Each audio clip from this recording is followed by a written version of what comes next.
Welcome to the Saturday Cup of Joe podcast.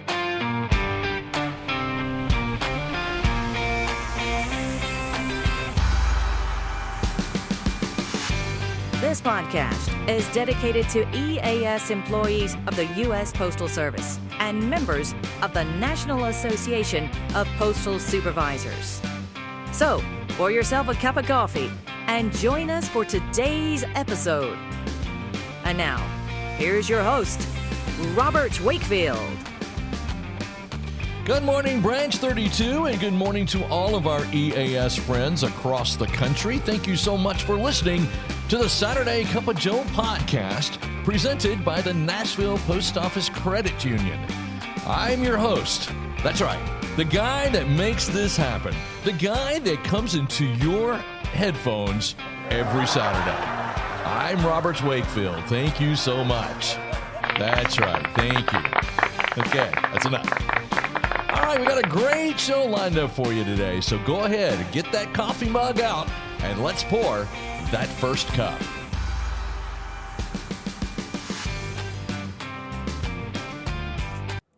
On Thursday, September the 18th, the Nashville Post Office Credit Union is turning up the sweetness for Rice Krispie Treat Day.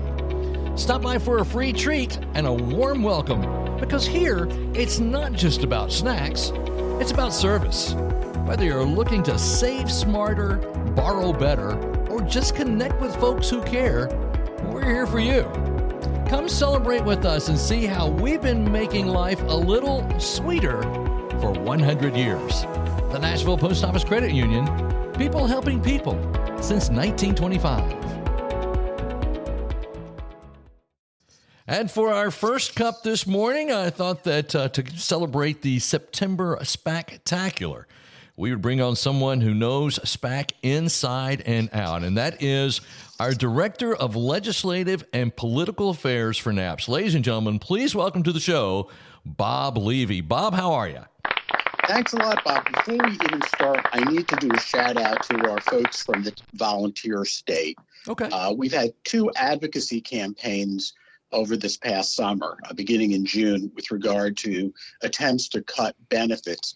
And Tennessee punched way above its weight class with regard to interacting and engaging with its representatives and senators. In fact, with regard to our activation of our grassroots efforts, Tennessee was the third-ranked state, generated the third most engagements with members of the Senate, and number 4 with regard to members of the House. Wow. And that surpassed a lot of states with a lot more members. Well, that's fantastic. Well, that's great to know. I did not know that. That's awesome.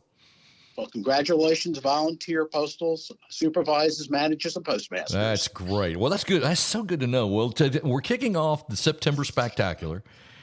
Branch 32 is kind of spearheading this thing, and we're wanting to get every branch in America to do this. So one of the things I wanted to know, Bob, is tell us how these funds are spent and how that mechanism works.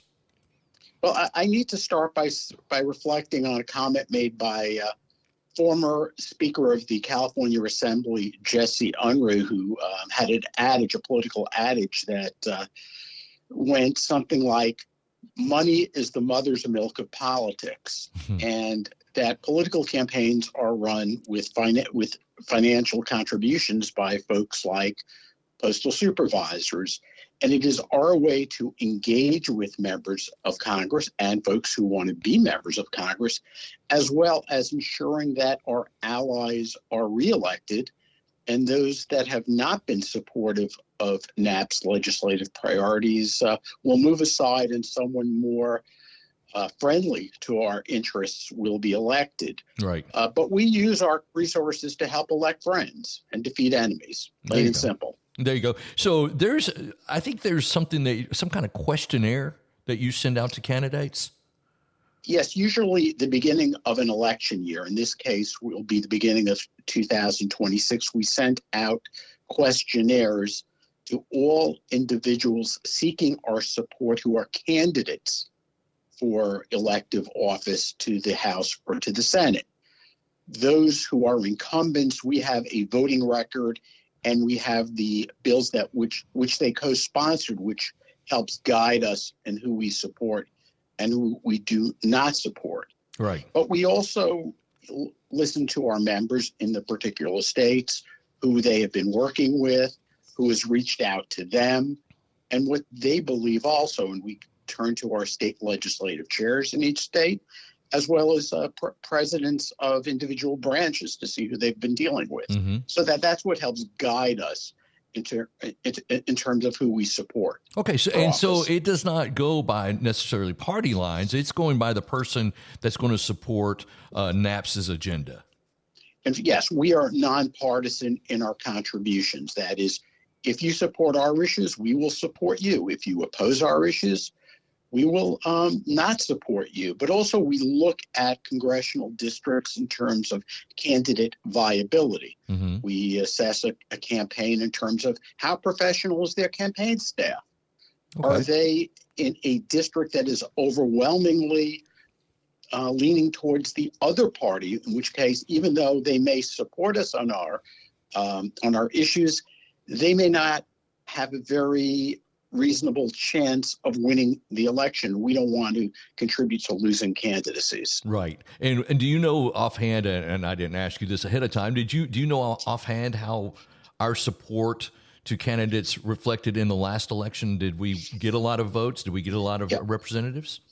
Yeah, we had a win percentage of over 90%. Wow. I think 91, 92% in the 2004 election. And we supported both Democrats and Republicans, and we supported a substantial number of challengers. And we did very well with regard to folks who challenged folks who were non-supportive of our issues. That's great. So now it's not just simply supporting of the candidate per se, but if a NAPS member wanted to go to a fundraiser, can they use SPAC funds for that?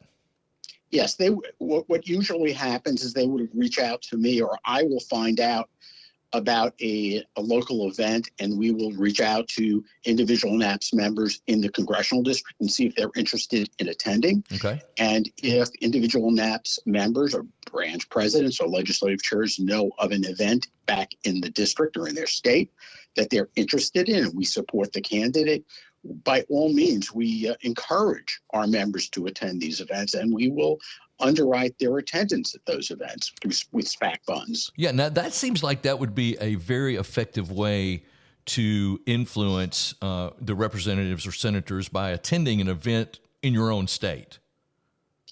Yes, it is, because it gives you extra face time with the members of Congress, the member of Congress or the United States senator.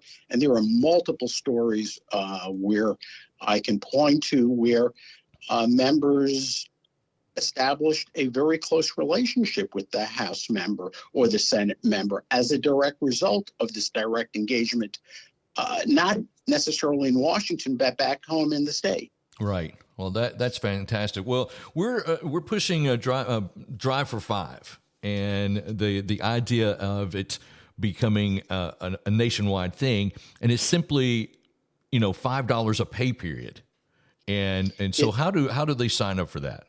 Yeah, that's a minimum of $5 per pay period, and retirees shouldn't be left out. They could do $5 per month through annuity withholding. But with regard to active postal employees, through Postal Ease, you can make an election on the website, the Postal Service's website, and click off as one of the Postal Ease withholdings to be NAPS. And there's instructions in almost every issue of the Postal Supervisor magazine. Additionally, on our website, how to do it, what you need to do online on the website.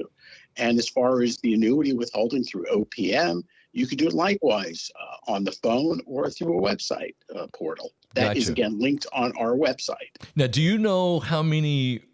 We have like 27,000 members or something like that in NAPS. How many members are currently signed up for the Drive for Five campaign? As far as active and retired employees, we're probably somewhere around 340, 350. Just active employees, I would say somewhere in the neighborhood of maybe 200. Okay. So we've got some work we can do to make a difference, because the thing that I like about the Drive for Five, Bob, is the fact that 26 times a year funds are going into SPAC. Yes, it's a very, very consistent and reliable inflow of revenue that we use, and we use rather judiciously in our support of candidates. Right. It's fairly painless. It's less than two Starbucks coffees every other week. That's exciting. So, $5. Think of it as your Starbucks. So forget it. A Starbucks coffee these days are running probably around a little over $3. Oh yeah. So figure a Starbucks and a half coffee. That's exactly what it is. Every other week. Should be able to do it. Yeah, $2.50 a week is pretty easy to make it for $5 a pay period. Now you can set up anything that you want, but I did the math, and I did I just said 25,000 members. I just use a huge number. If 25,000 active members contributed $5 a pay period, it's $3.2 million a year. Exactly. Let me give you some data here. Okay. Our competitors, and our two most notable competitors are UPS and FedEx. They contributed in 2024, for the 2024 election, UPS $5.1 million they made in political contributions. Wow. FedEx made $1.9 million in political contributions for the 2024 election. Now, that doesn't mean that they win the battles or the elections that they contribute to, but they have a very loud voice. Oh yeah. In postal policy and logistics. No doubt. We can't compete with that amount of money, but we need to be armed and willing to fight, or we don't get a seat at the table, or we could lose without even engaging. So it's important for our members to contribute so we can elect people that will be friendly to NAP's legislative priorities. That's exactly right.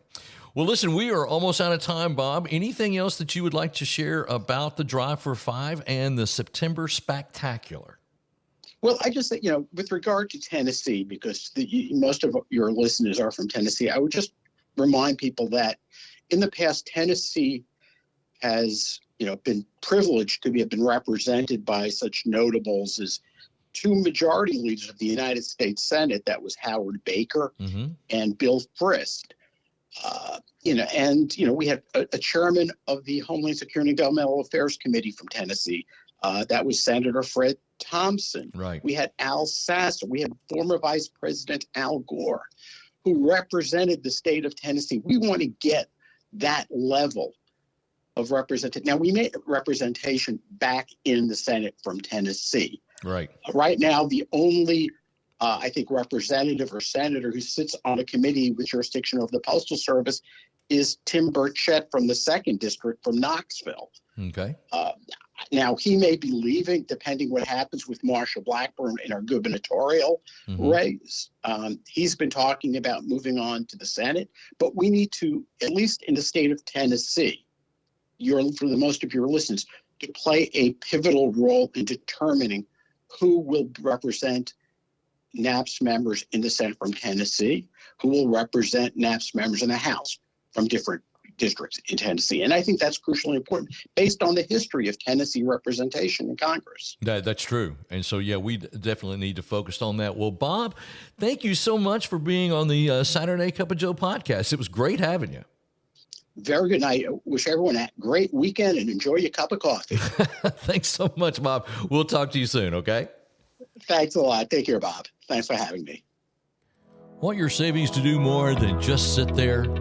With a money market certificate from the Nashville Post Office Credit Union, you'll earn competitive returns while keeping your money safe and sound.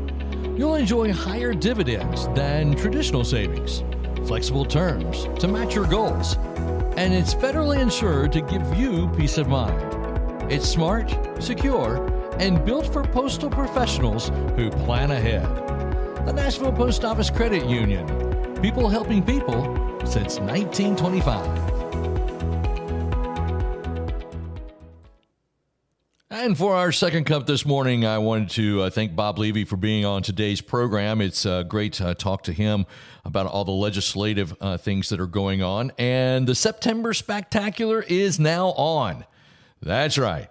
September SPACtacular. Did you see what I did there? Is that clever or what? I don't see how I do it. But anyway, what we're doing is Branch 32 is kind of launching a nationwide effort, and Tennessee effort as well. We would like to get as many people to sign up for the Drive for 5 program in the month of September. We think we can make a difference in the SPAC funds in order to help get those people elected that we need that support our goals. And so all this month on the Saturday Cup of Joe podcast, I'm going to be talking about the September SPACtacular. So if you don't want to listen to the September SPACtacular, well, okay. It won't last all year, but it'll last through the month of September, and I think you're really going to enjoy it. So listen, get those members signed up, and let's talk about that all of this month. And thanks so much again for Bob Levi for being a part of today's show. So thank you so much for listening to today's episode of the Saturday Cup of Joe podcast presented by the Nashville Post Office Credit Union. It's really important that you share this show with all of your EAS friends. This is a great time to get the message out about the September SPACtacular. So please share this show and like it and do all the stuff that you're supposed to do to help this thing grow. We've gotten listeners all over the country now. We have represented almost 22 states where someone had listened to the Saturday Cup of Joe podcast. I appreciate that so very much. So listen, thanks so much for listening. And remember, every great weekend starts with a great cup of Joe. We'll see you next time. Thank you for tuning in to the Saturday Cup of Joe podcast. Please note that the views and opinions expressed in this podcast are solely those of Robert Wakefield and do not necessarily reflect the views of the National Association of Postal Supervisors. We welcome your questions and comments, so send those to SaturdayCupOfJoe@gmail.com.